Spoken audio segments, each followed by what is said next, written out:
Howdy, with this video, I want to introduce the last essay for the course, the doublespeak essay. And all this material is up here on the content, up here on Schoology. There's the essay right here. There's reflection number 6. For reflection number 6, I want you to read a short article by William Lutz, and then watch some YouTube videos of the campaign ads from the last cycle, and see if you can kind of see some of the doublespeak coming into play, or at least the fact that these political actors are not really making specific claims as they create these videos, very emotional videos quite often, right? They're playing on your emotions. There's also a doublespeak source we're going to use for the essay, and I'll unlock the PowerPoint here after I'm done going over it. But I want to go over the essay and then go over the PowerPoint real quickly, and hopefully by the end of that we'll all be kind of on the same page. In his book Doublespeak, and you're going to hear William Lutz's name quite a bit, he kind of wrote the big book on doublespeak back in the 80s. Doublespeak's been around since there's been human language, but he kind of codified it all and kind of put it into categories, and was the first to get the book out. But in his book, he defines doublespeak as language that pretends to communicate but really doesn't. It makes the bad seem good, the unpleasant appear okay. Kind of shifts meaning, shifts blame. When something goes wrong, particularly like with the government, you're going to see doublespeak creeping into the language because nobody wants to take responsibility for it, right? And they want to make it sound maybe not quite so bad. Sometimes it conceals or prevents thought, and we'll get into all this with the PowerPoint. But basically, doublespeak is people using language against you, or to get you to do something, or buy something, or think a certain way. And you're going to be surprised how much you start seeing it once you do this essay. For the essay assignment, you're going to write a 1,200-word essay using APA format, and you're going to use a topic of your choice, but I'll make sure I approve that choice. And the trick here is you need to use a primary source. You're going to be the investigative reporter that looks at this one source and shows the doublespeak within that source. It might be a drug advertisement. It might be a political speech. Kind of depends what you're interested in. Some students just couldn't care less about politics, so you may not want to use a political speech. But if you look at like a weight loss commercial on TV for like Weight Watchers, you see Oprah on there eating bread and having a great old time, stuff in her face. But you may not notice the doublespeak in it until you start getting into it and start thinking about it a little bit. One, they don't tell you Oprah owns a big chunk of of the company she's advertising for. But all kinds of interesting stuff. They use images in a certain way, language in a certain way, and that's what we're going to get into. But make sure you're using a primary source. So if you want to use a speech by Trump or Obama or any political figure, you have to work with the actual speech, not other people telling you what was happening in the speech. So be very careful there. Make sure you're not plagiarizing or using somebody else's ideas and sneaking those into your essay. The whole point of this essay is for you to develop these critical thinking skills where you can analyze language and show that through this idea of doublespeak. Make sure you use at least two sources other than your primary source. I'm going to give you one of them. I'm going to give you the first chapter of William Lutz's book. These other ones, you might end up defining terms or certain things like that, particularly if you're going to get into a drug ad. Some of the adverse reactions, which is the use of doublespeak, right? It's not the drug's fault you died. It's just an adverse reaction on your part, not a side effect of the drug. We used to call them side effects. But you're going to use at least two sources other than your primary source. You're going to define doublespeak and other terms in your essay. When we get closer to the essay, we'll start talking about that. Long quote, short quote, summary, and paraphrase, all the fun punctuation. Should be avoiding using it or I and you in this essay, and kind of start working on getting rid of the to be verbs, start using action verbs instead. We'll kind of focus on that a little bit. But again, basically the way it's going to work is you're going to find this primary source that you want to work with, and then within your essay, you're going to define doublespeak terms and apply those terms to your primary source and show how that doublespeak works in that source. To kind of give you an overview of doublespeak, I'm going to open up that PowerPoint. I already got it open, I hope. Yep. And go through this. If I talk really quickly, it's because I know you can always go back and look at the PowerPoint again and pick it up. Let's start from the beginning. If you've ever read George Orwell's 1984, you might be familiar with Newspeak. This is kind of where Lutz kind of says, this is kind of where I got my idea about doublespeak from. And if you remember 1984, Big Brother has 3 mantras to control the people. One is war is peace, one is ignorance is strength, and one is freedom is slavery. War is peace is a pretty easy one to see in our current culture. Why do we spend so much of our budget, our federal budget, on the military? Well, because if we can maintain this military and all these weapons, we can maintain the peace by being able to wage war or actually engaging in war quite often. Y'all are still, now for your entire lives, you've been involved in this Afghanistan war, right? Why do we have that war? To keep the peace. Why do different agencies want to monitor our internet use and things like that? Well, because if we had absolute freedom, we'd be enslaved somehow to our own whims and sinful nature, I guess, to keep our freedom, right? So they may seem contradictory, but Orwell's kind of pointing out this is kind of how governments work sometimes. Oops, went too far there. Or there's definition in the assignment sheet. I'm not going to read it to you again. But the three main points you want to get out of it is that language can be used as a form of manipulation to obscure unpleasant facts. When a company or a government screws up, they're going to start using language to hide what happened. Back when Eastman blew up a couple of years ago, it was not called an explosion, it was called an uncontrolled release, right? And finally, eventually, they had to admit, okay, we had a little bit of an explosion here. That's why, that's why Mr. Fish was stuck at Dobbins Bennett in a shutdown. Sometimes language could be used to avoid or shift responsibility.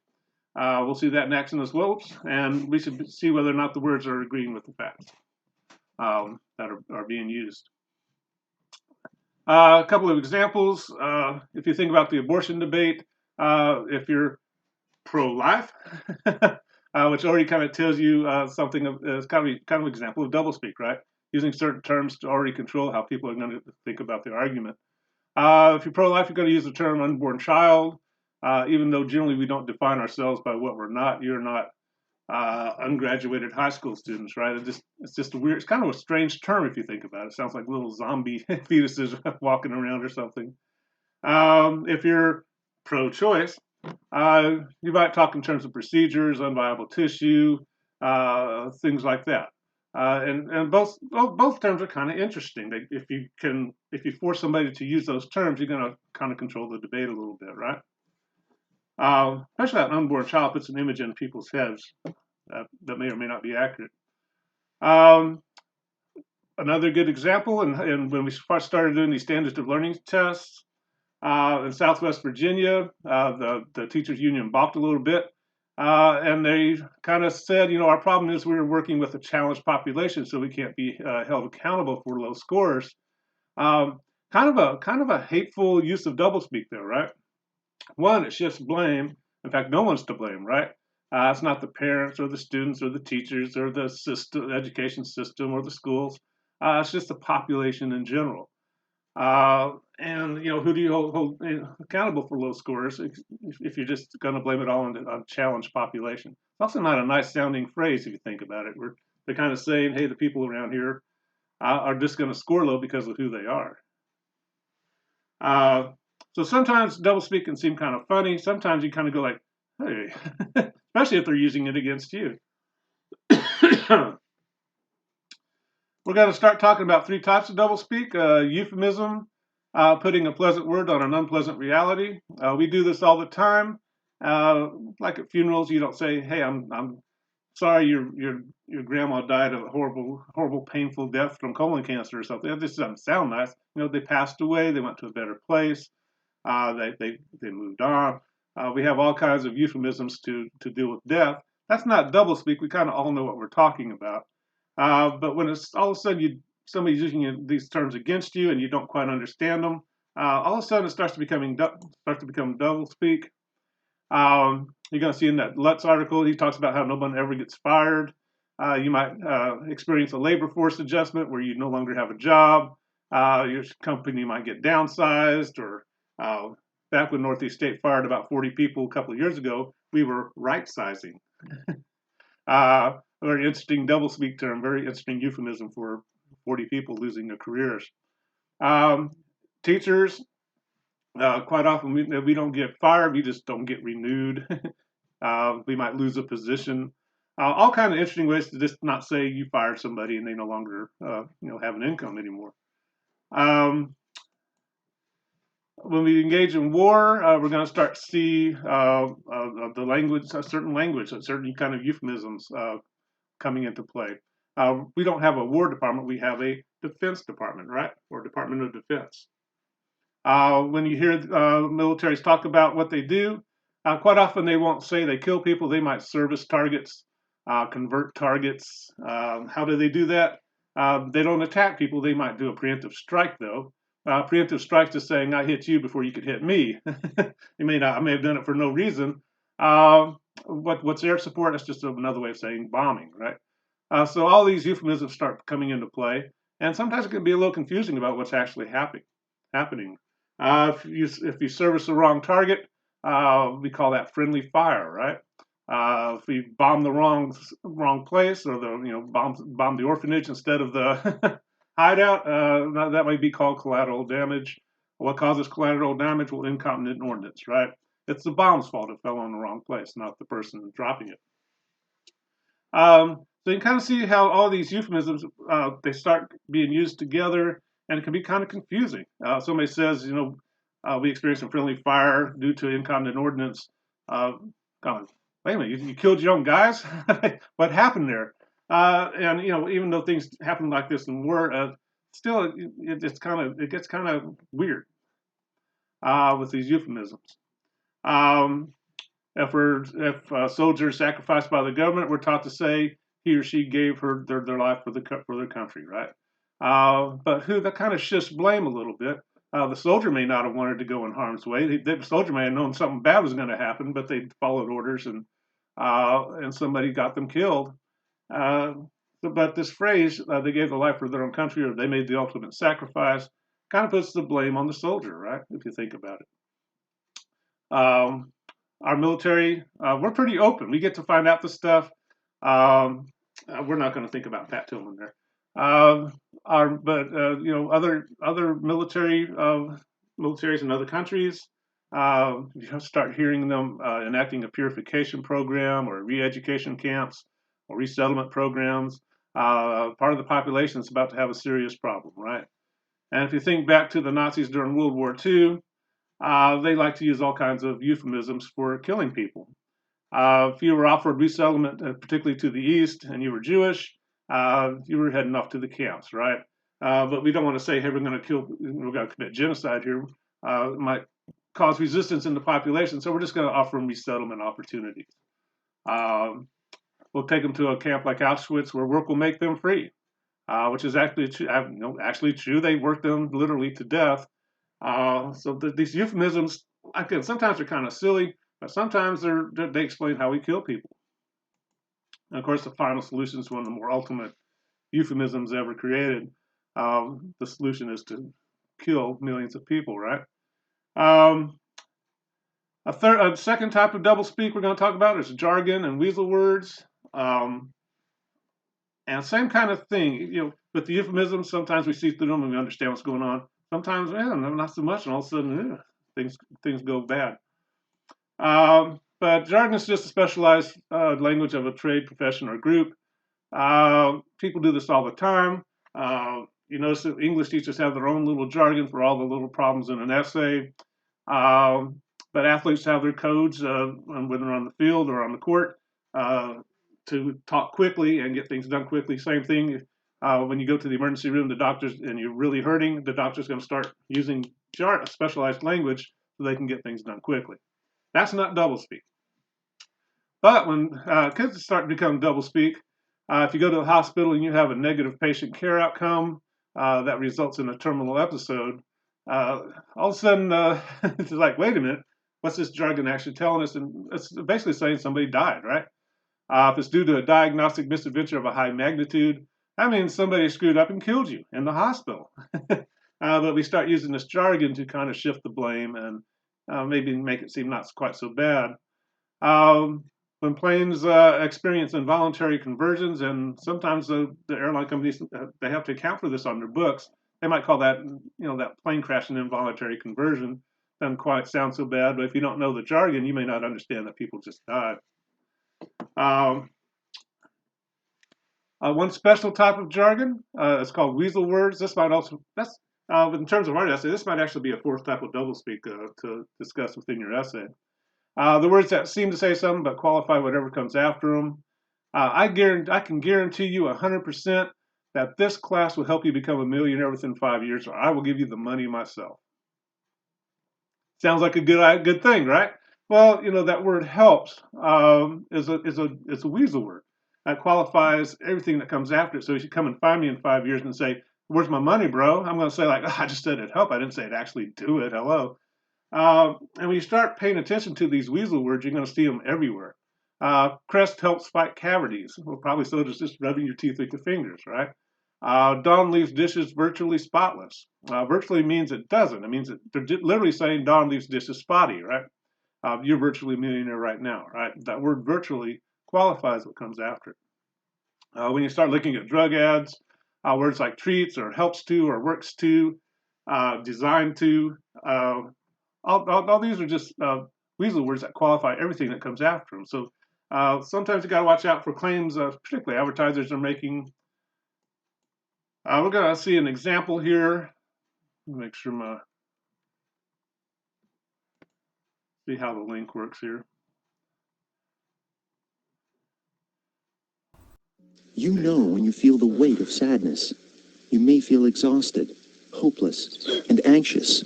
Whatever you do, you feel lonely and don't enjoy the things you once loved. Right, this is an advertisement for Zoloft, an antidepressant. And they're trying to get you this is a television commercial. They're trying to get you to kind of diagnose yourself and get you to the doctor and ask about this drug, right? Let's start hearing the weasel words as they come into play. Things just don't feel like they used to. These are some symptoms of depression, a serious medical condition affecting over 20 million Americans. While the cause is unknown.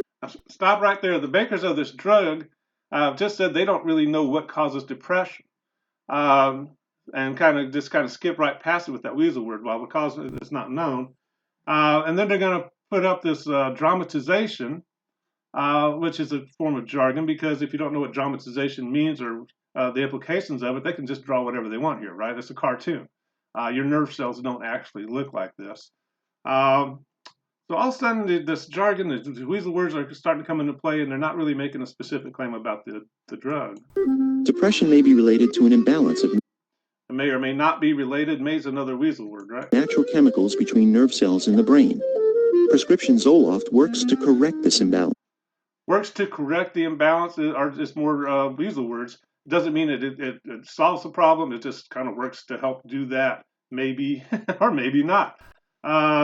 They're not making a specific claim at all about this particular drug, if you pay attention to the weasel words.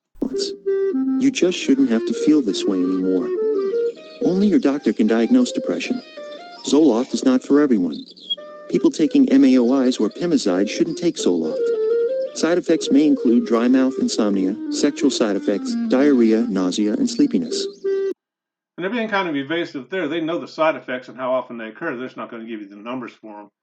But also notice during the ad, you're watching this little egg-shaped thing, the little blue bird, the yellow flowers, particularly as they go through the side effects. Other ads are more sophisticated now. They'll show you people playing with doggies and having a great time while they're telling you all the side effects so you don't pay attention. Zoloft is not habit forming. Talk to your doctor about Zoloft, the #1 prescribed brand of its kind.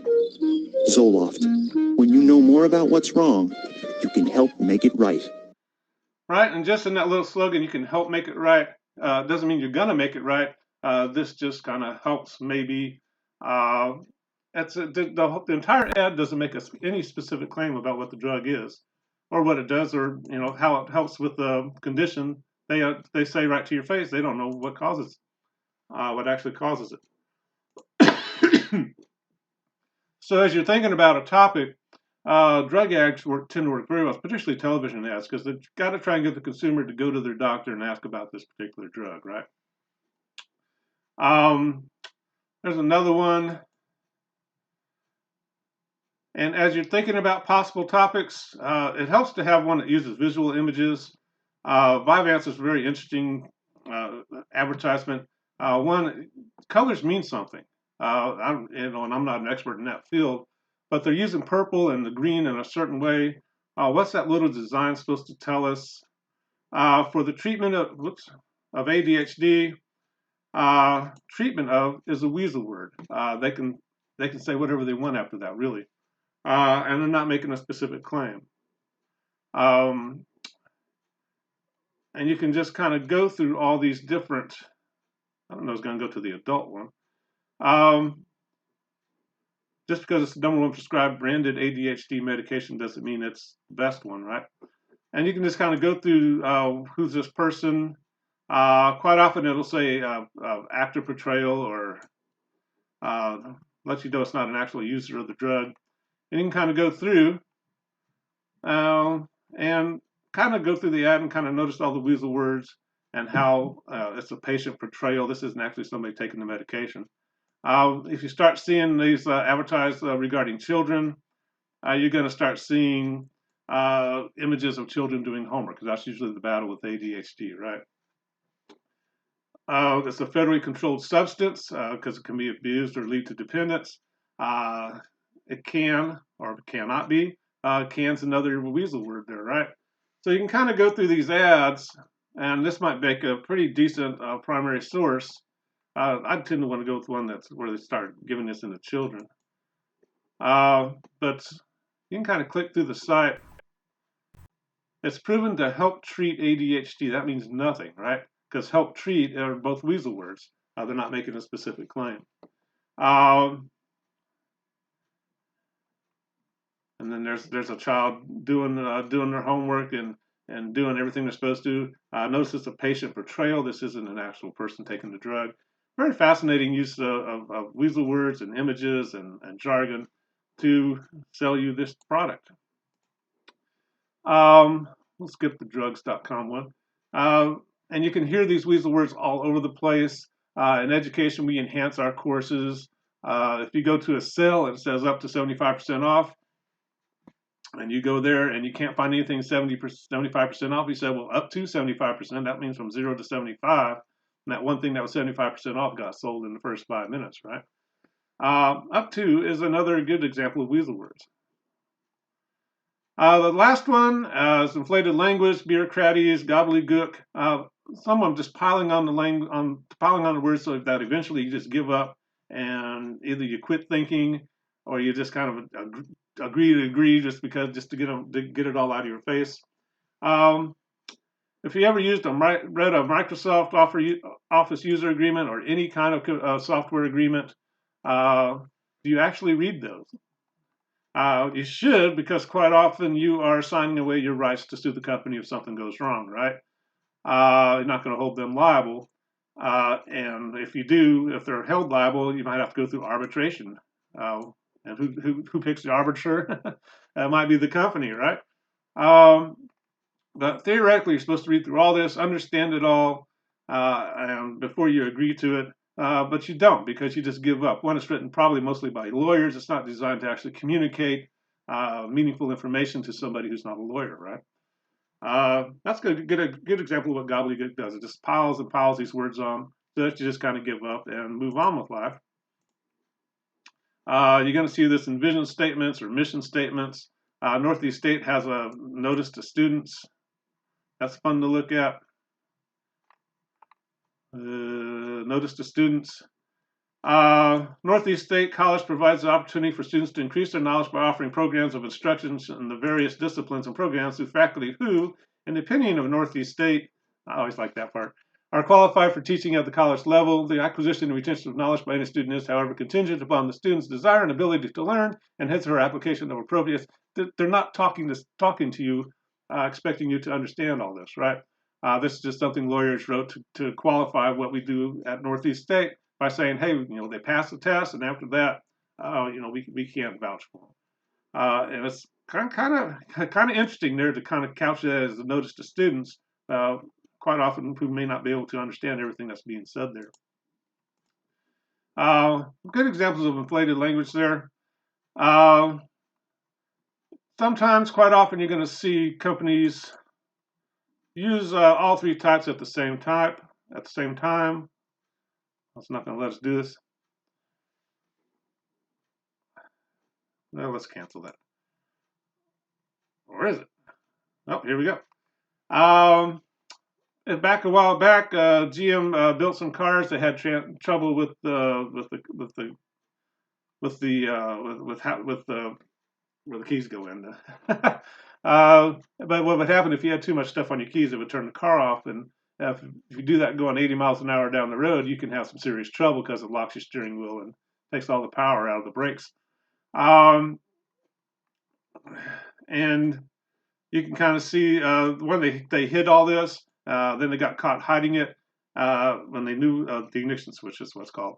They hid it and then got caught doing it, and then kind of had to backtrack. And we made serious mistakes in the past, and as a result, we're making significant changes in our company to ensure they never happen again. That significance, just to use the word, you can't measure that. It doesn't mean anything. To ensure doesn't mean they're going to eliminate the possibility. They can't make specific claims because things go wrong when you make cars sometimes. Then when you come down here, they literally tell you that, what we're saying here, you can't hold us to it. We believe these judgments are reasonable, but these statements are not guarantees of any events or financial results, and our actual results may differ materially due to a variety of important factors. Amongst other items, it's just hard to read, right? This was written by lawyers to kind of qualify any news statements they put out there. Such factors may include our ability to realize production efficiencies and to achieve reductions in cost as a result of our restructuring initiatives and labor modifications. I was talking about firing people, right?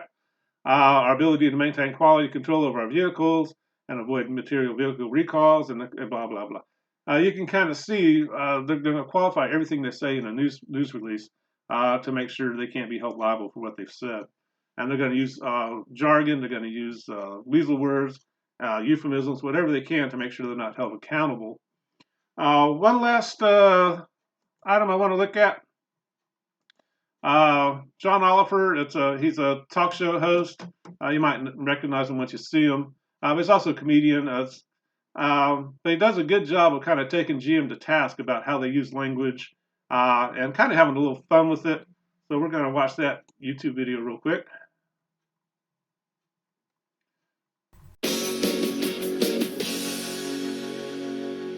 Just this Friday, we learned that GM was holding meetings at the time about dealing with their defective cars. But you'll never guess what they were talking about. These are slides from a PowerPoint presentation given in 2008. Workers were told not to use the word defect or defective, but rather does not perform to design. And GM had judgment words that were banned, including dangerous, crippling, life-threatening, hobbling, and 65 others. How did they even come up with that list? Was it just word association at that point? Okay, everyone, say the first word that comes to mind. Cadillac XDS. Life-threatening. Perfect. The new Chevy Sonic. Crippling and dangerous. Fantastic. Keep them going. There are no bad ideas here, just bad cars. And there were... There were a lot more words on that list than just those four mentioned, because the banned words include, and I'm going to show you the document to prove that they are real as I read them. They include death trap, decapitating, grenade-like, Hindenburg, Kevorkian-esque, powder keg, rolling sarcophagus, and your toast. When demons have sex, those are their safe words. We don't technically have commercial breaks on this show, but frankly, after this, I think we all might just need one just to get away from this story altogether. So if you'll excuse us, we'll be right back. General Motors makes cars that America can be proud of. Cars you could never describe as defective or catastrophically flawed. Gruesome, potentially disfiguring rolling sarcophagi? That's not our cars. We make sleek, non-grenade-like anti-Hindenburgs that are the very opposite of Kevorkian-esque. So why not tell your family you love them and come test drive a GM car today? Driving a GM car is so smooth, it's like butter. And you're toast. General Motors. Why walk through the valley of the shadow of death when you can drive.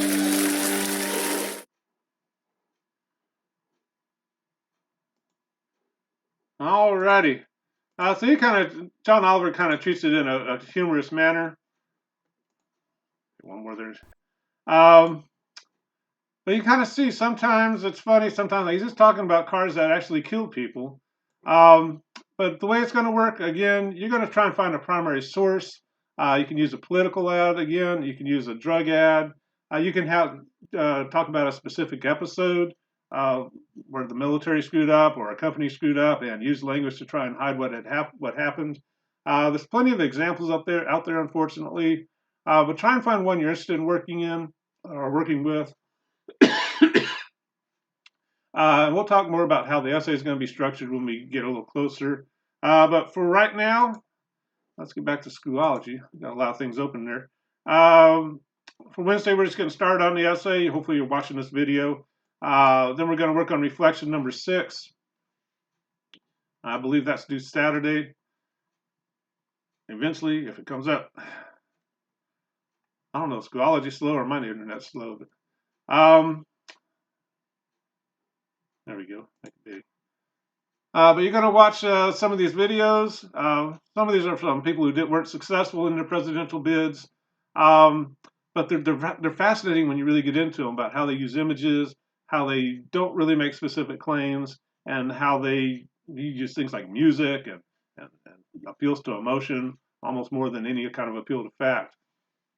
And all their slogans are always kind of interesting. What's it mean, make America great again? What period are you referring to when America was better than it is now? Is there some magical time in the past where we think it was? It's kind of an interesting phrase. And it's worked well for Trump, right?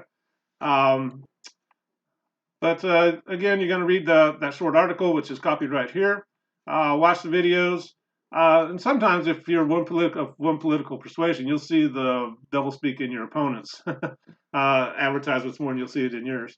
But again, you're just going to go get to 150 words. Hopefully you're going to start seeing some of the doublespeak in all this. And that'll get us ready to start looking at our topics and working on this last essay. If you have any questions as we move along, be sure to let me know. And we'll talk to you later. Bye-bye.